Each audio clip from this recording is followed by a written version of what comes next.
to telecoms led, I think, under this administration. I think that everybody should get that. However, they still need for backup. When you do a transaction, it doesn't go through. Where do you run to? Can we have banks where if those guys are going to be the banks, what about their customer service? How does it work for redress and all of that? I think that this is a time for the central bank to push more in that direction and actually get those things going, because in Nigeria they just don't exist for small amounts to be transferred. So everybody is back to maybe their app, website, app, and USSD, and they are really giving issues for now. One of the allegations shortly after the redesign note was that the politicians who connived with the bank officials packed the new notes so they were not being seen. So the expectation was that during the elections, these monies will be brought out. But the elections, at least the presidential and national assembly elections, are the big ones have come. It's like we didn't see this money. Honestly, we didn't see. Or did we see it in another form? Or did we see it in another form? Because the EFCC, everywhere. Yes, the EFCC, at least even on their Twitter handle, a few days, I think it was on Saturday, while we were still in this election situation, I read from the EFCC that it arrested a few people with voter cards, PVCs, and those people they arrested were sending money through e-payment channels for vote inducement. So, whether it has taken another format, whether the money came out but through e-channels. Go back to that drop in the number of voters, which 24 million. 4 million. 4 million on about 4 million drops since 4 years. At a time when, as our population is increasing, we probably, even if we were looking at just 4 years ago and now, 27 million, we should be looking at about 31, 32 million people voting, averagely. So you could look at 32 minus 24, 8 million voters disappeared who could have been there in a way, So, but I think your question is about where are the cash. And again, the point then becomes that because we live in an information age now, everybody has a smartphone. If that money was being shared somewhere, we would have seen it captured. So, like Nancy had said, the FCC saw some people trying to do transfer and all of that stuff. So maybe we should wait for governorship and see whether the cash will make it out. But what concerns me most is that money needs to be spent in society. If the money is really out there, please. However, they need to be put into the system so that money becomes rife. Changing currency should not become such a big deal in a society. So we hope that money makes it out. The president-elect, as a candidate, they were very clear that, look, when they come in, or if they win the elections, they're going to reverse this policy. Do you have those fears? That by May 29... I don't know what limits they're going to reverse the policy. Maybe perhaps they meant extending the time for the deadline or something, because it became a very sticky issue at some point, it must be said, and very, very painful. And of course, for them as politicians, it was perhaps very, very costly as well, because apart from the idea of, I want money to go and bribe people, the point is people went into an election very angry, all right, and that's very costly for the ruling party, who almost got toppled.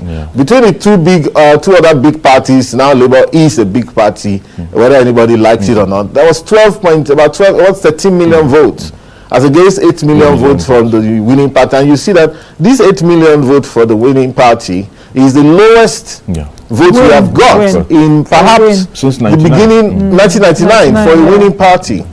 So we know there's been a raft of economic errors that have been made, including, of course, acts of God like COVID, that shut down the economy, and people are still struggling to come back. And then the cash policy came with all these, constrictions and so on, and people went into that's why he made it. Maybe the incoming president, if he would action that depends on him when he takes over in May 29. But of course, you may not be able to go and bring the old cash if the cash has been destroyed. However, maybe what they could do is to accelerate the volume of new cash that is pumped into the system, and to say, okay, you know what, maybe we may not be able to achieve this cashless to the limit. If the idea was to achieve 80 cashless, 20 cash, we may think of, listen, let's push more money into the system and reduce this thing to about 70-30 or 60-40 or something. Because what is obvious is that to some extent, the Nigerian economy, as constituted with a large informal economy and the inadequacies of the banks as well, may not be ready for the very strict cashless that we're talking about. And of course, the banks also have some blame, it must be said, whereas, in terms of how much investments have they made into their e-channels over time. So it's not good enough for you to just declare all those huge profits. But they weren't also ready for the deluge when it came. A few banks totally lost it for 2 or 3 days. I don't have to mention their names. Where the system shut down, everything shut down, they didn't know what was what. People had paid money, they couldn't trace it. People had done transfer, they had debited on one side, it hadn't, and so that happened. But this is also a time for them to reinvest. However, in the long term, as an economist, I'm thinking that the entire system, including central banks, should be wary and careful about how this will impact on employment, especially in the banking sector. If we're moving towards a point where we'll just have 1 or 2 robots and the MD, all right, running the entire system, where do the other people that are working in the bank, where do they go? Because the cashless also means that people a lot of people just, have to be let go, and it's been bad enough as it is. A lot of people have been casualized already. So, is it not an opportunity for the banks to possibly even expand? In Kano, with 44 local governments, we are told just about 20-22. You're very correct. So it means the others can now. You're very correct. This is also one of the revelations of the times, because the place like Borno too, maybe because of insurgency, 4 local governments out of 27, 3. Yobe, maybe 4 out of 20 or so. Even in places like Ekiti State, if you don't get to Ado Ekiti, maybe it's the Ikere 1 or 2. And you know what? As of 1984, we had more rural branches than we do today. No, but can we flip this conversation and say that must banks, physical banks, be everywhere across the country, or even the 44 local governments which you've talked about in Kano? Doesn't it open an opportunity for like super agents? There'll be new jobs that are created. There will be e-payment channels, agents, PSBs are on now, payment services banks, and all of that. So must we have physical banks to be able to bank those people? The model has changed. Yes, the model is changing. The model has changed. They are not going to go back. They are not going to go back. But this policy was well revealed. Because all of a sudden, so people should take their money to wherever, and then people have to travel long distances. We never knew it was that bad, honestly. It was shocking.